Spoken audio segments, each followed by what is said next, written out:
Hello and welcome to another of PAVE's weekly virtual panel discussions.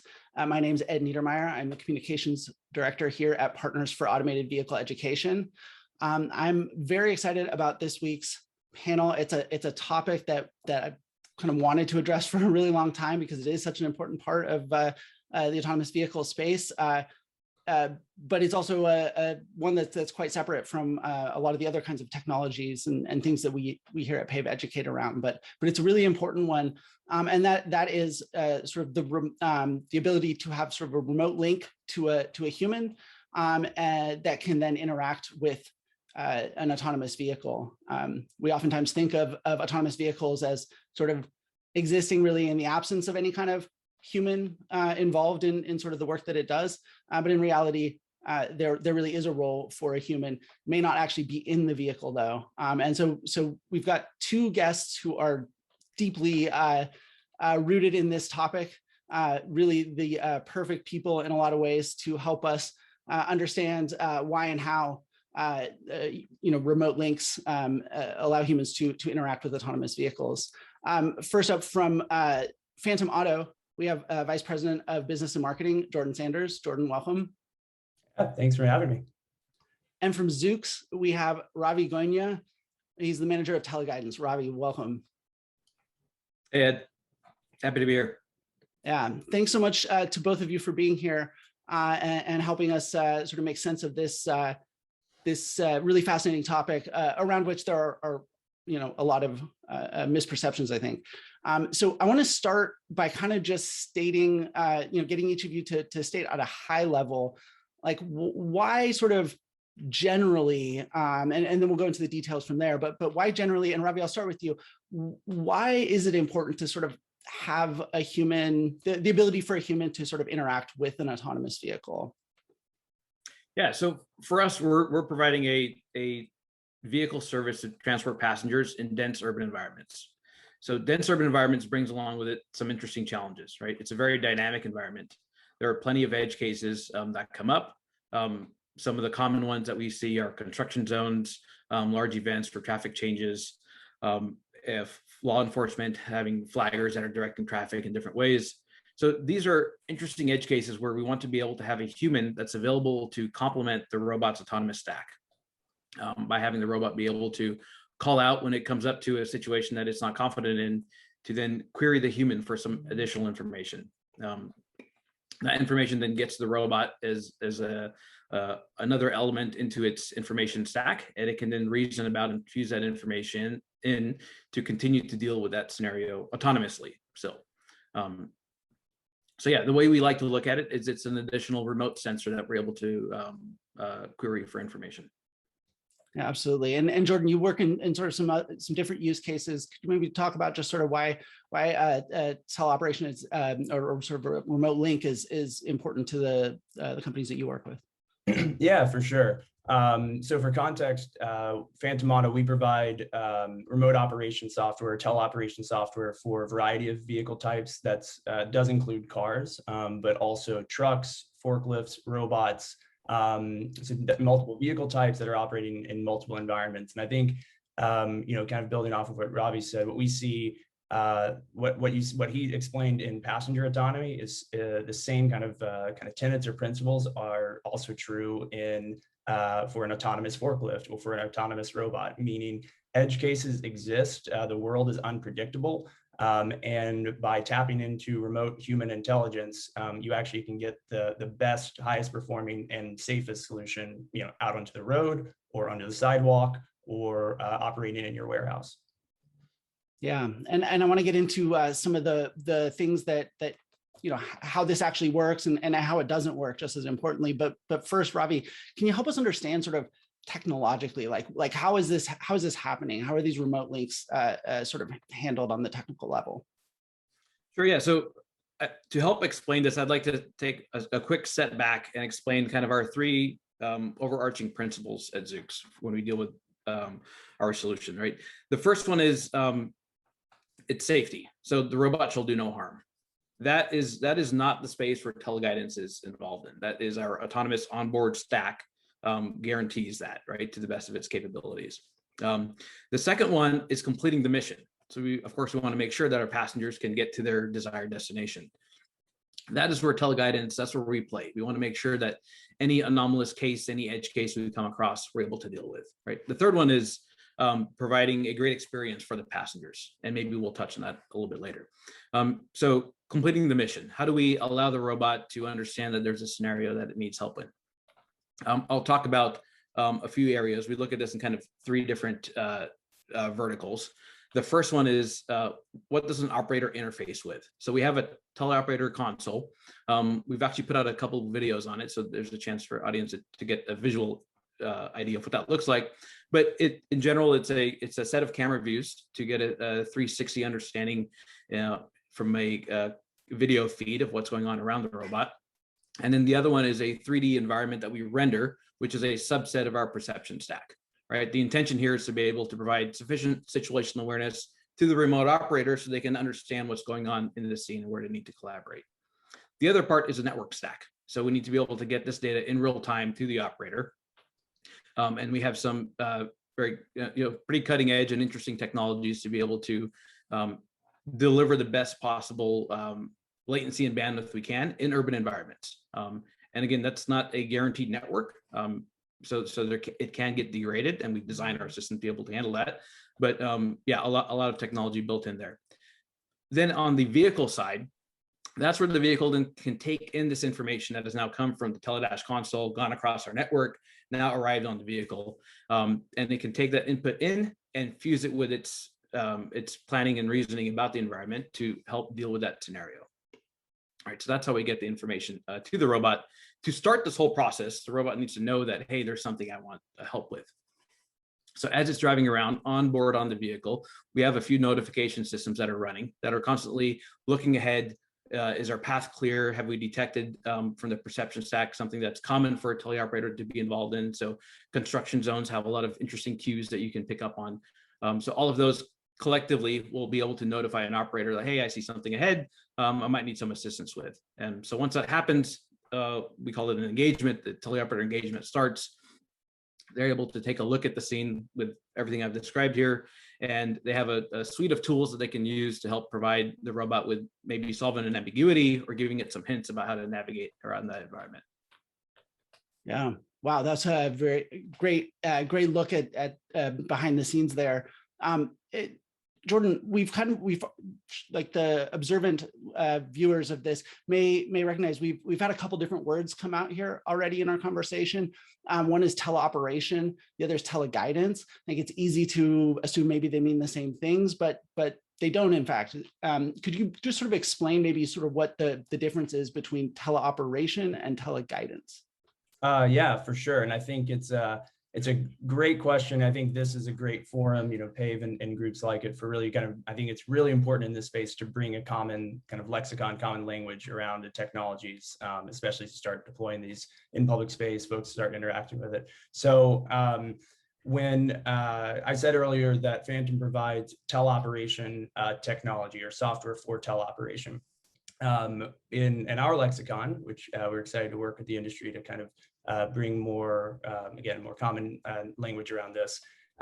We really view that there's three buckets. There's remote supervision, there's remote guidance or teleguidance, and then there's remote driving or remote operation.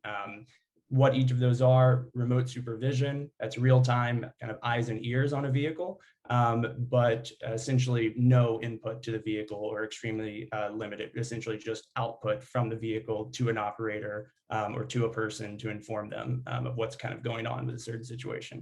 Teleguidance or remote guidance is where a human provides some input, assesses, say, a situation of a vehicle with real-time audio and video, and provides some input essentially to the autonomous system, the way that Ravi was explaining earlier. And the autonomous system takes that input, maybe compares it to lots of other inputs, lots of other things in its brain, essentially, at the time, and then executes or makes a decision on its own.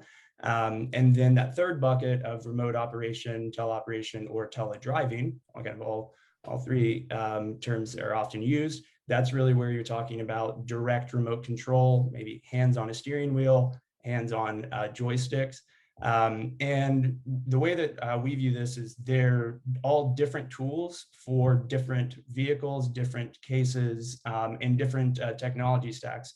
One thing I always like to clarify, because so much of what Phantom shows publicly is that kind of far end of the spectrum of remote driving, right?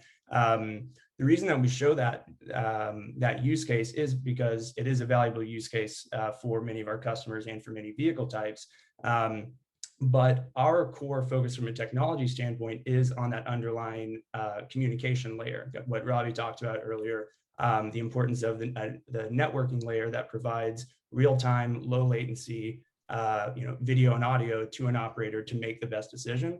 And on that end of the spectrum with remote driving, when you're directly remotely controlling a vehicle, you must have the absolute lowest latency, the most reliable video feeds, et cetera. So that's one of the reasons we kind of show that use case a lot publicly, is to show kind of the technology capability and of course the promise of that use case.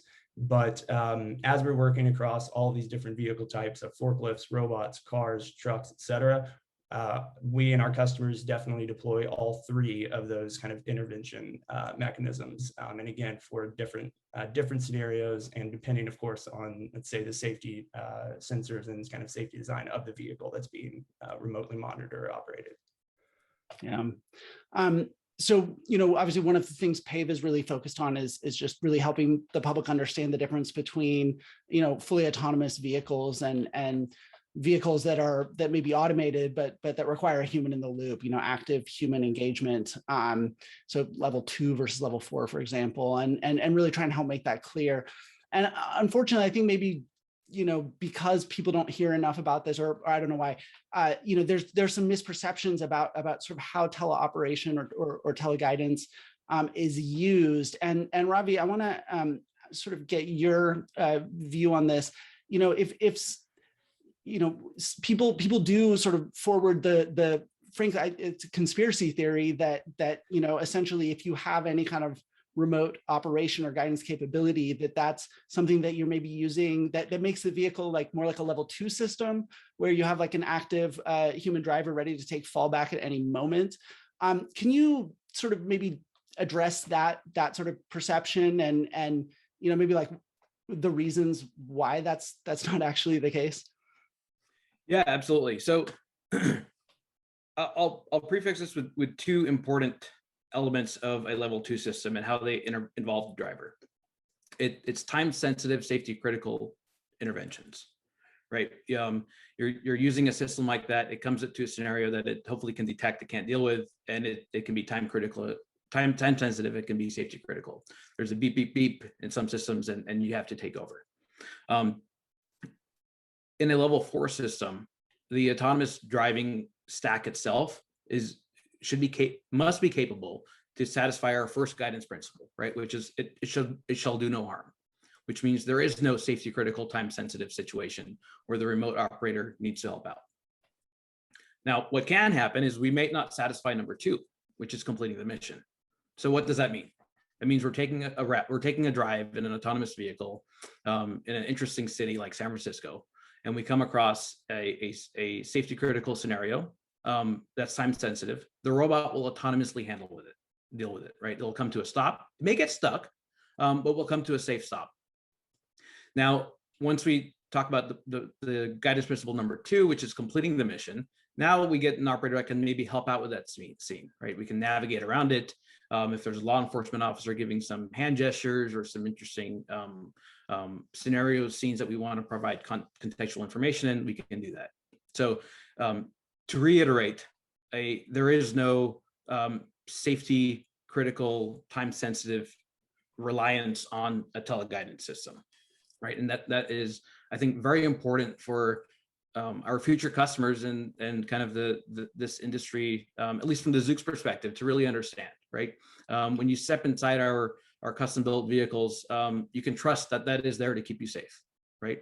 And then you can trust on the remote operators to help you get to your destination. Yeah. And I'd say one thing to add on to that, I think it is a really important point, because I certainly have heard a lot of folks who ask us, wait, how is this remote operator going to, at a moment's notice, jump in and stop the vehicle or keep the vehicle from hitting something. Across the board with any and all customers and any and all vehicle types that we work with, there is always a safety system or an object detection obstacle avoidance system on board that vehicle that is active, that is responsible for, as Ravi said, the safe operation of that vehicle. Even in the scenario, kind of going back to the 3 use cases, even in the scenario of remote driving, what I was speaking about earlier, there, the way that that is implemented, when we work with customers, is that a remote operator may steer left or right, but if the vehicle, say, let's say we're talking about a forklift, if the remote operator for some reason were to try to drive that forklift into a wall, the vehicle itself would actually stop. So what you're actually doing is, when you're in an active remote control mode, you actually are essentially augmenting, right, the human's capabilities, again, still with an underlying safety system and what we'll call simple autonomy. But again, just looping back to Ravi's point, because I do think it's an important one.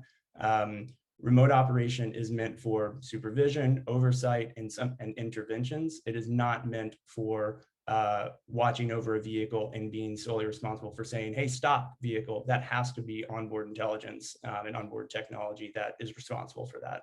And we think that's, practically speaking, that must be the case. And certainly for passenger autonomy, that is a regulatory mandate that any level 4 system has to have that capability to enter a minimal risk condition. Yeah, absolutely. Well, that's a really fantastic and thorough explanation of sort of why that misperception is just so wrong, and hopefully folks listen closely to what you've said and help that go away. Ravi, so if the sort of remote fallback scenario, that if that's just not happening, sort of how can remote guidance enhance safety? What are the ways that remote guidance actually does enhance the safety of one of your vehicles? Yeah, so I mean, I'll go back and say again, the safety itself, the real-time safety critical elements are done on board the vehicle through the autonomous stack. Now, if you were to extrapolate that and maybe talk about some second-order effects, then that conversation does get interesting, right? If a vehicle gets stuck in the city of San Francisco, let's say in a junction or in some undesirable location, you could consider that is I would rather not be there and continue on my mission. So when you start to talk about things like that, we want to make sure that the robot can, again, continue on its mission and not get stuck, right? And maybe that involves not being left in a vulnerable situation. So I think if you were to kind of try to stretch a definition of what safety means, that's where it may overlap. But again, the core safety and how we think about it is always dealt in real time through the autonomous stack on the vehicle. And even when the vehicle does receive guidance from our TeleGuidance system, it is not that we are in a different mode per se, like we're now TeleGuidance is now controlling the vehicle. In fact, we're very deliberate about the term control. We don't use control, we use guide, right? We're providing some additional guidance to the robot. It's then taking that into account, and the autonomous stack is then making its real-time decisions to deal with that environment. And just really quickly, can you, because guidance just sounds like abstract. Okay, so you're not using a steering wheel, you're not using a game controller, but you're providing guidance. Can you just give us some sense for folks who haven't had the chance to maybe see a teleoperation center or something, like what does that guidance look like in a kind of approachable way? Yeah, sure. So I'll give a little plug to our Zoox video we put out. So if you go on YouTube and search for Zoox TeleGuidance, so you'll see some actual examples to put some visual to what I'll describe. What we interact with is the 3D environment around the robot. So we have it's a 3D view that is an operator can interact with, and a few ways I'll describe. One way is you're able to look at a scene and say, okay, this is how I would navigate through the scene. You can envision kind of drawing a path about how you would navigate it, right? It's a spatial path. It's not a temporal path, right? The robot will decide when it's going to execute it and what speed it's going to go, and if it's going to stop for something along that path. Another one is there may be an ambiguity about agents in the world, right? So you'll see our perception will we'll be able to tell which agents are in the world and the boxes there. And maybe some of those are unclear, or our interaction with them is ambiguous. So an operator can then select those agents and provide additional context. So that is our primary human interaction with representations that will then get to the robot. So from our use case, again, we're solely focused on, we're laser focused on the autonomous mobility for human passengers in urban environments. So the notion of using a steering wheel and whatnot does not really jive with our principles about how we are approaching the problem. Absolutely. No, I think that was really helpful to kind of understand, how that guidance is happening. Because again, if people haven't seen it, and we'll definitely tweet a link to the video that you referenced, so that people can get a more visual sense of that. Jordan, sort of sticking with the safety aspect of this, a number of states have sort of included in their AV rules, that there needs to be some kind of capability. It's usually not worded very precisely, I think, but is that because of sort of the safety role that a remote guidance or remote operation, that remote link can play, or are there other factors that you think are going into that?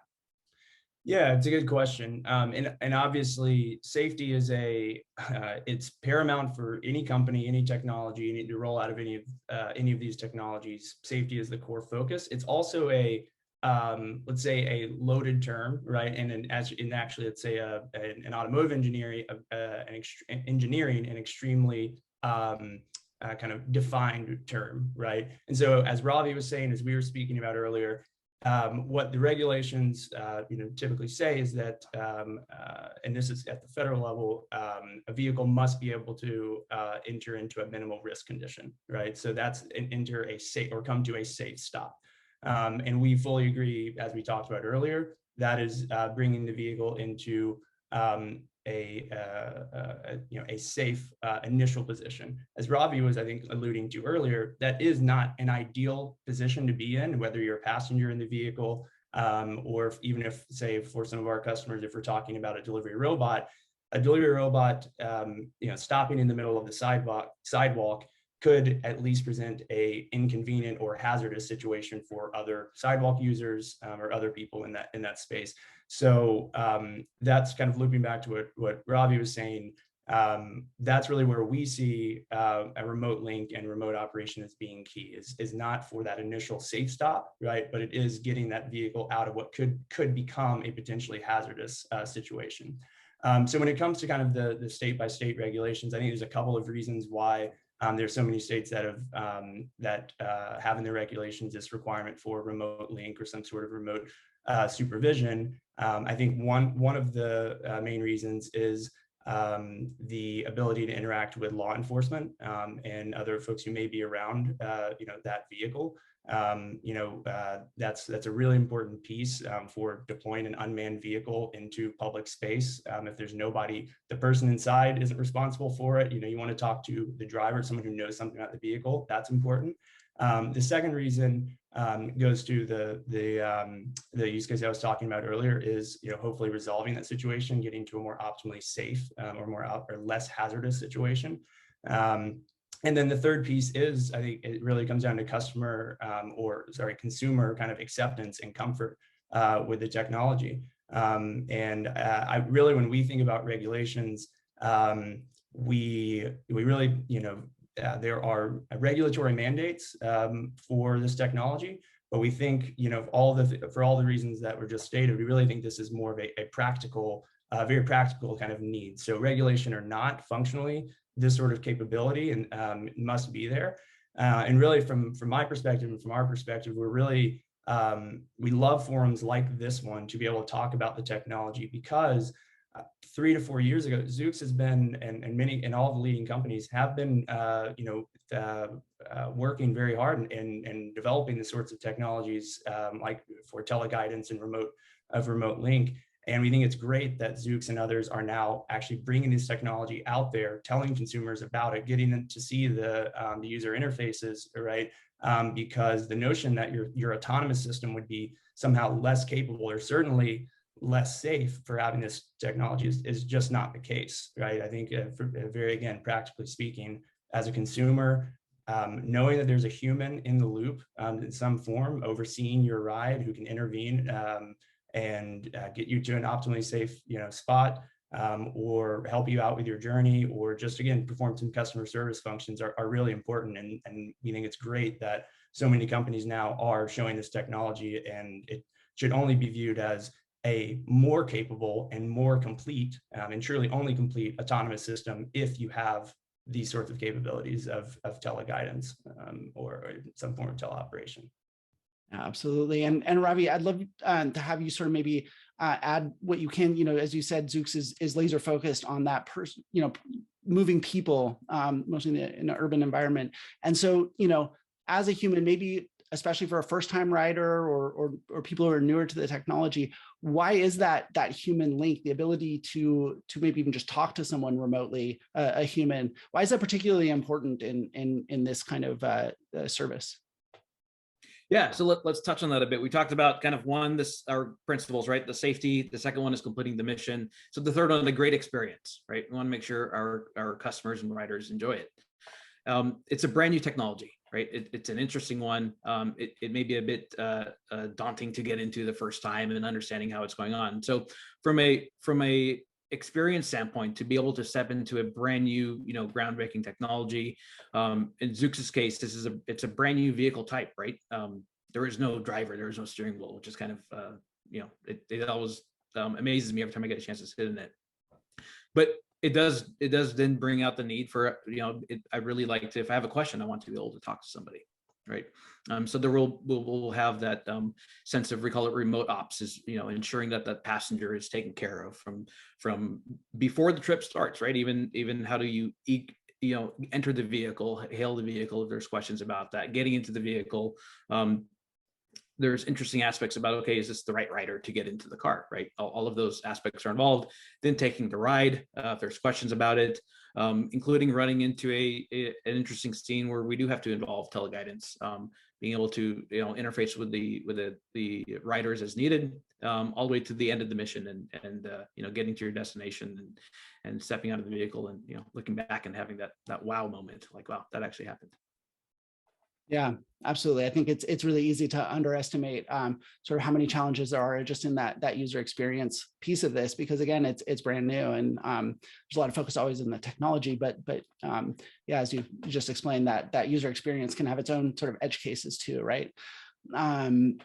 So we're getting close. In the end, this is a product that the users have to enjoy, right? So yeah, we can't forget that. Absolutely. Getting close to running out of time here, but Jordan, I wanted to ask you a question that we actually got from our audience from the California Department of Rehabilitation. And they want to know, is this an opportunity for people with physical disabilities to be involved in AV work, teleoperation, teleguidance? Could you share your perspective on that?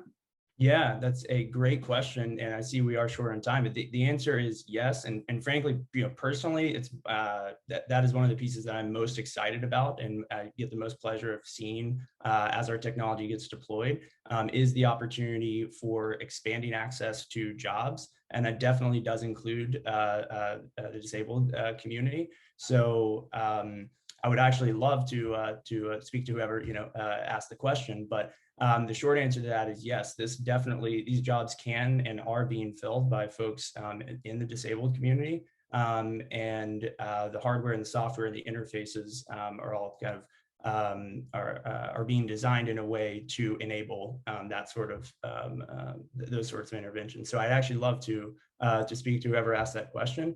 And the other thing I'd say that I just want to highlight here is that from the Phantom perspective, because we're working with forklifts, trucks, robots, et cetera, in all of these different environments, we view teleoperation and all of its technologies and the application of that technology in all these domains. There's an incredible amount of kind of learnings, both technically and operationally, about the proper rollout and deployment and use of these technologies. And I would say that's really what we are doing with our customer base, especially our end user customers who are, say, deploying autonomous forklifts or unmanned forklifts in their operations. maybe standing up a remote operations center and asking the same questions of, can we hire disabled people? Can our current drivers, slot into these roles? All of those things are the stuff that gets me excited, and they're part of kind of our work across the domains to apply all the learnings, again, from working across these vehicle types and different customers to kind of roll out the technology in the best way. And the good news is there is a role for humans in autonomy. There's a critical role. I think it's counterintuitive, but I think it's a really good news and exciting news for everyone, because it is actually expanding job access and creating opportunities. Absolutely. Well, that's a wonderful note to end on. I want to really thank both of our guests for taking the time to address. This is not an easy topic to explain, and there's a lot of misperceptions, and we really, really appreciate them taking the time, sharing their deep knowledge in this area to help address some of those misunderstandings and misperceptions. Ravi Gogna, manager of TeleGuidance at Zoox, thanks so much for being here today. Yeah, thank you, Ed, and it's great to have a effort that you guys are doing to educate the public. It's critical to have that. Yeah.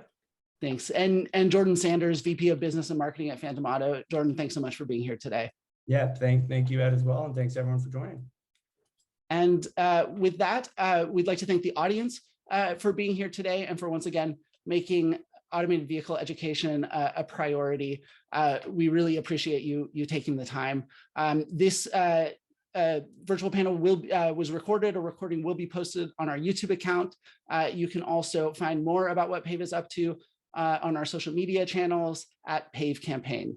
Thank you again for making the time, and we'll see you again next week for another PAVE weekly virtual panel.